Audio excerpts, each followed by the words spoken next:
Did this person make you want to quit detailing? Yes. Yeah? Yes. I swear to God, it was like, I even told my dad, like, what's the point in doing this? You know, like, hi everyone, my name is Luis from Cervantes Details here in San Jose, California. So I encountered a bad customer in my detailing business, and we had to work till 4 a.m. to get this done, and he had the audacity to ask me for a discount. Let me know what you would have done. When did you encounter this? So I encountered this in November 22nd of 2022. So last year. Last year. How did this customer reach out to you? Do you remember? He found my website on Google and he filled out the contact form on my website. So he put it for a wash and wax. His main concern was a wash and wax, but he had a bunch of tape on the top of the car. So basically he put a solar panel on the top of the car and he taped it all around with duct tape, which was a bad idea. You know, I don't know who thinks about that stuff when they do stuff like that. It was a very bad idea, so. Did he tell you why he put a solar panel up there? Do you have like a microwave in there or something? So the reason why is because he went camping or something like that and he wanted half power. I kind of like told him like that was not a good idea because of how it would have gone stuck, you know? I told him, you know, he could have bought like a generator or something, like a cheap generator, and he could have been good with that. But he thought that the solar panel was a better idea because it was cheaper. So, you know, cheaper stuff sometimes have consequences, you know? I got you, man. And then you guys met up somewhere. Did you go to his house? Did he come to you? So basically what happened first, it was my fault in the beginning too, just because he came to my house. He actually wanted to get a quote first. So I looked at it, I looked at the whole car, and he came over here. The car, it didn't look like if it was in that bad of a shape, you know, a nice wash and wax would have done it. But it did have a lot of chips in the front, like, you know, little dings, like chips that were, you know, impossible for me to buff out. You know, you can't really buff those out.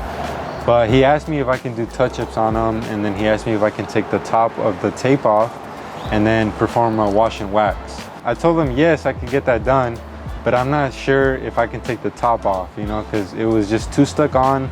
I decided to take the job anyways, you know, because I was like, why not? It's more money, right? So at first I quoted him, I think it was like around 400 bucks because I thought it was not gonna be this hard. I come to find out, you know, I told him to bring the car to my dad's shop. He has a shop here in downtown. And basically what happened is he took the car, my dad took a look at it. Even my dad told me like, this is gonna take a lot of work to get done. We kind of did like a test on it so we can see, you know, if we can remove it or not. We removed it a little bit, so we were like, you know what, it's not gonna be that bad, you know, so we The took tape? on the job. Yeah, the tape. So the tape wasn't gonna be that bad to take off, so we were like, you know what, we're gonna do it. But we did tell him that we were gonna charge him a little more, and that's when he kind of, he didn't wanna do it, you know, he was like, you already quoted me $400, you know, you can't bring the price up. And that's when I knew this customer was gonna be a hassle, you know, because he didn't understand what the process was to take the tape off. I even told him the process, you know, we're gonna have to do this. We might even scratch your car because, you know, it's impossible to take that off. Another body shop would have like just put Bondo on it and painted it for you because it literally looks impossible to take off. But being me, I decided to take the job anyways. I thought I can do it, and you know, I shouldn't have done it. I know, and then I did quote him like 700 bucks after that. And that was still really low for what I did because we spent, I don't know exactly how many hours we spent, but we spent the whole day from morning to till like 4 in the morning. It was just a hassle for me and my dad. We didn't even sleep that day, so it was bad. But we still took the job anyways, and we basically did it, but it was a hassle. So you did the detail? Yeah, so we did the wash and wax, clay bar, door jambs. We put a 6-month sealant on it, which is my carnauba wax. That's the one we usually put on, and then we usually buff it on the car. So it makes it nice and slick on the car, you know? How did the top come out? The Pretty top, it came out really good compared to how it was. As you guys can see in one of these clips, basically the top looks really good. There was a bunch of yellow marks though from the sun. Basically the solar panel, it dried up on there too, and it created some yellow spots there. We couldn't really do much on those. We tried, you know, polishing it off, but it didn't work. It did come out really good anyway. So the only thing is that there was a couple scratches here and there, but I did warn him about it before, you know, we started it, just so we can be on the safe side on that. And this customer, I want to consider as another red flag. He asked you to touch up the paint with his own paint. Yeah, so, and honestly, he was also asking me for like senior discounts and stuff. Well, how old was he? He was like, he was in his 60s around there. So I was kind of patient with him in a way because he was, you know, a little older up there. And, you know, they tend to be, you know, a little more on the angry side sometimes. But we were able to talk to him good. I've never, you know, raised my voice on any of my clients, especially him. But he was starting to get me a little mad, like in the beginning, because he kept calling me, telling me when the car is going to be ready. And I told him that this process is going to be harder. We need some time to get this done. So what I told him is, give me at least 1 or 2 days to get this done, and I'll keep you updated as we go. He kind of didn't like that in a way. He's like, we need the car for tomorrow. But I was like, I mean, I can't really do nothing about it. And I had no choice but to finish the job because I took it. But that's when I instantly regretted it, and I didn't want to do it no more. It was actually like 3 in the morning, man, and we actually, like, me and my dad wanted to call it quits because we had to work literally the next day at like 7 a.m.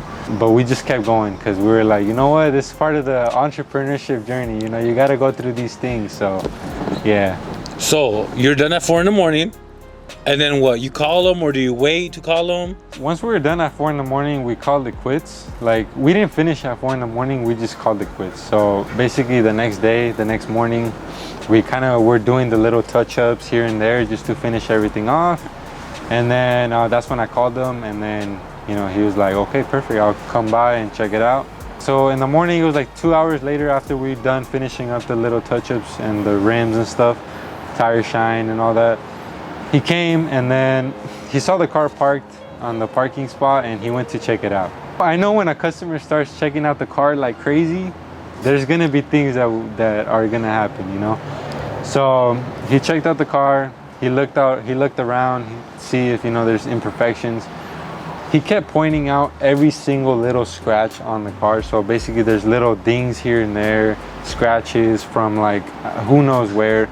I even told him in the beginning of the detail that it's not gonna come out 100% perfect. I even told him it's gonna come out at least from like 70% to 90% perfect, just so I can be on the clear on that, and just so he can know that it's not gonna come out perfect. So he was checking out the car, he kept pointing things out. I was starting to get kind of mad because the car came out really good compared to how he had it. You know, it came out, the paint was feeling nice and smooth. You couldn't really tell these scratches, you know, but he was one of those customers who started, you know, haggling on the price since the beginning, so I kind of knew this was gonna be an issue. He found a couple dings here and there, and I even told him that there's a couple spots that we can't touch up, you know, because they were just too big, they're gonna be too noticeable. We can't touch every single thing on the bumper. There was so many like things on there, we couldn't touch every like thing on there, you know? And I told him, you might need to get that repainted if you want it fixed. But what kind of made me more mad is that he told me that he was planning to sell the car because he was moving. We tried our best to get it to the best condition possible. He started to raise his voice at me a little bit. He's like, but I'm paying you guys $700 to do this and this and this. And I told him, look, man, we took till 4 in the morning to get this done. I'm not charging you by the hour, man. I'm just charging you by what I quoted you. And I specifically told you it's not gonna come out 100% perfect. I made it clear since the beginning. And he didn't like it, you know? So basically after we were done, he took his car, he paid me. I got no tip, of course. He gave me the full amount. He kind of left a little mad. He even told me that, like, I'm not gonna give you a review or nothing, a bad review, because I know you care about your business, which I was so lucky enough to, you know, be like, okay, perfect, man. I just wanted the customer out of here, you know? So I told him like, yeah, it's fine, I appreciate everything.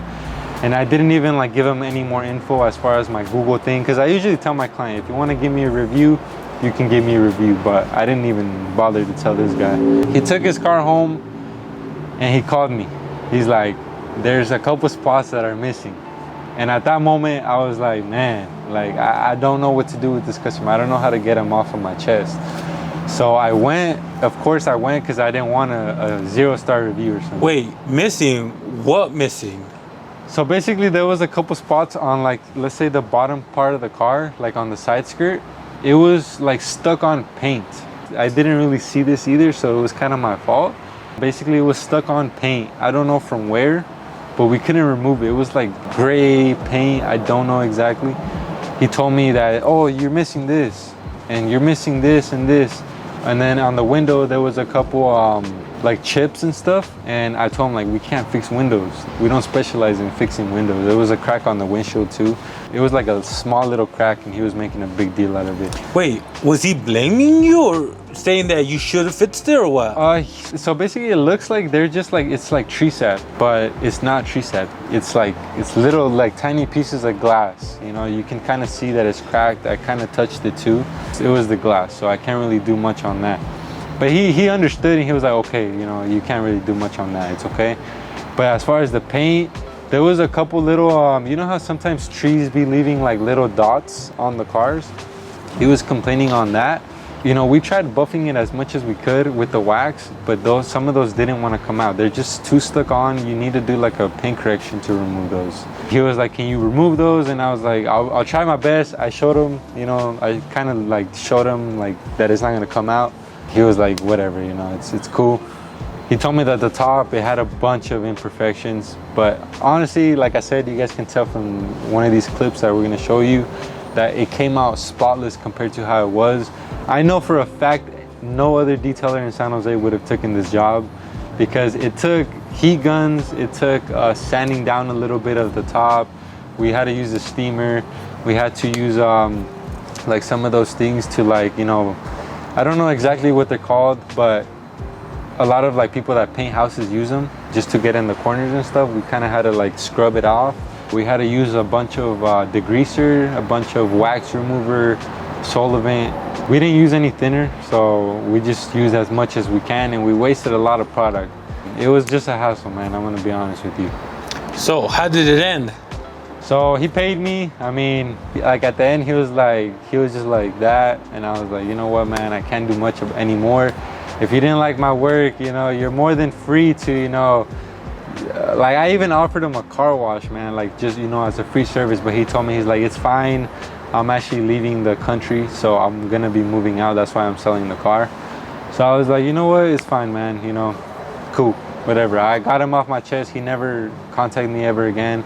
He's probably over there, and I don't know where he went, but he's already over there chilling, probably in the beach or something. I don't know, but it was bad, man. I'm gonna be honest. It was one of the worst experiences. Is this the worst experience?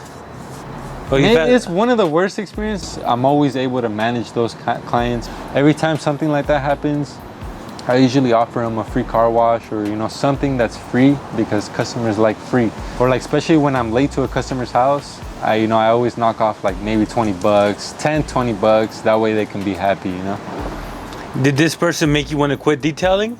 Yes. Yeah? Yes, I swear to God. It was like, I even told my dad, like, what's the point in doing this? You know, like, what's the point of being out here at 4 in the morning trying to finish a job?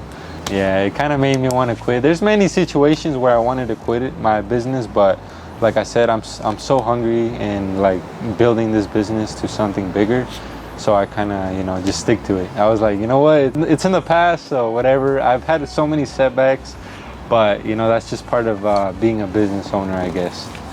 All right, guys, so this is one of my worst customers in my detailing business that I've had during the 2 years that I've been in business. And I would like to know, have you guys had a bad customer in your business? Comment down below. And if you guys want to see more detailing videos, please like, comment, subscribe, and let me know what you guys think.